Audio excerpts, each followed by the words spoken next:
Welcome back. The fallout continues from Manchester United's Europa League final defeat to Tottenham Hotspur on Wednesday. Ruben Amorim's side end a miserable season at home to Aston Villa tomorrow. And Peter Stevenson has been speaking to the United boss a short while ago. Peter, now that those few days have passed, what was Amorim's feelings on the defeat to Spurs? Well, miserable is just one of many adjectives, I guess, that you can use. I mean, disappointing, frustrating, demoralising. It's really been a grim week for everybody concerned at Manchester United. Not only missing out on that Champions League money after that defeat by Spurs, but the team have to get themselves up for a final game at Old Trafford tomorrow against a really good Aston Villa side. And today, Ruben Amorim had to get himself up. He had to shrug off all that disappointment to face the media. And these were his initial thoughts on what the last 48 hours have been after that bad night in Bilbao. It was really tough. It still is really tough. I think was harsh for us to lose that game. Again, I think we were the better team. We had more chances. We suffered a goal near the half time. We try everything in the second half, but it's really hard because, like I said, also before the match, that if you don't win the final, it's even harder to deal with that. It's really hard. I will not try to convince you the otherwise. It was a tough season, but we had that hope that we could win something, and that could help us to finish the season in the different way. The way we need to get up is to focus on the next game, to finish in a good way, and then we'll have time. And then when you start thinking about the future, thinking about the squad, a new season is going to start, and we will start with new ambitions and try to do better. Peter, you mentioned the loss of Champions League revenue for next season. I suppose inevitably the fallout will see speculation on players moving away. What did Amorim have to say about rumoured exits for captain Bruno Fernandes and also Alejandro Garnacho? Yeah, they're the two players who've captured most of the headlines in the aftermath of that defeat, and significant Saudi interest they're said to be in Fernandes, and he's made it clear that he wouldn't stand in the club's way if they wanted to, as he put it, cash in on him.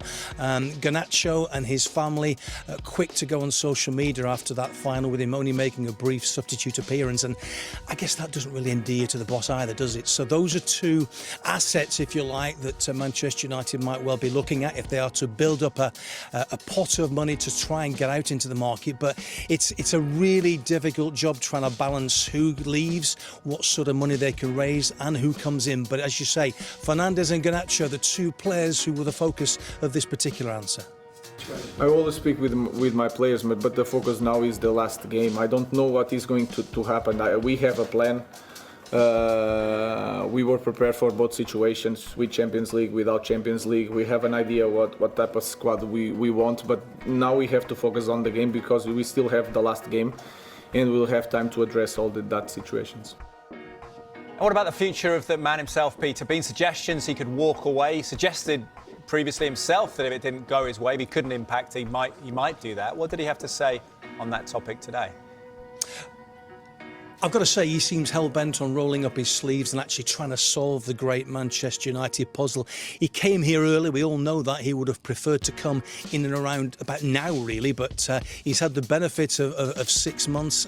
It's not been a good 6 months, but at least he's given him an insight into how big this job is. And quite possibly, I have to say, he's finding it more difficult than he thought it was even when he first arrived. But he's got a huge job on his plate. I mean, they play Villa tomorrow. Villa are in 6th. That effectively is where Manchester United want to be.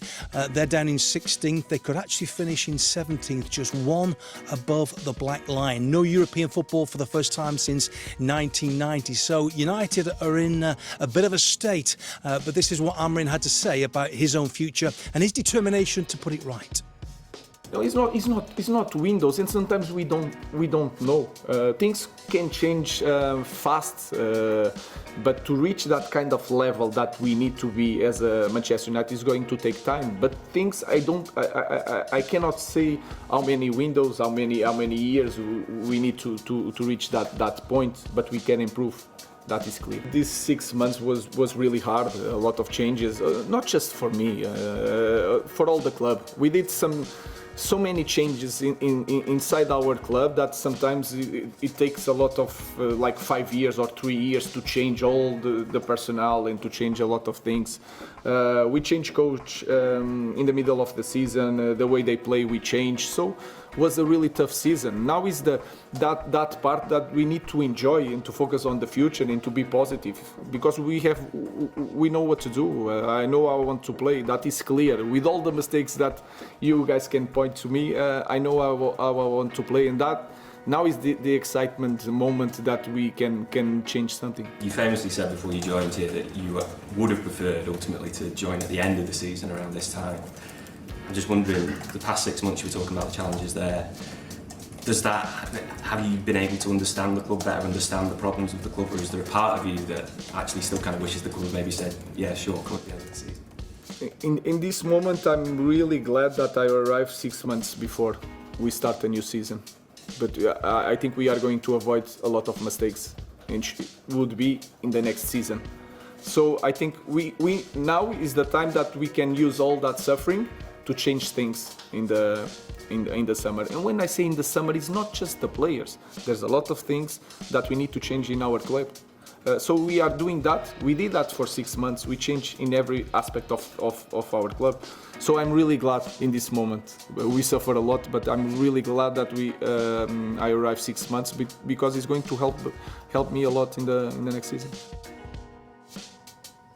Well, I'm sure everybody at Manchester United will hope that suffering for the last 6 months will come to an end soon. But no sooner have they finished with Aston Villa tomorrow, then they're off on a really exhausting tour. They've got a Kuala Lumpur and a Hong Kong. They've got a game in Sweden against Leeds, and then they've got 3 games in the United States against Bournemouth, Everton and West Ham. So the demands on United certainly won't stop once that final whistle goes tomorrow. Amorim's rebuilding has to start, you would think, more or less straight away come Monday morning. He's got to get it right. He's had 6 months to see just how bad things are, and as far as Manchester United fans are concerned, things can only get better. Let's hope so. Peter Stevenson, thank you very much.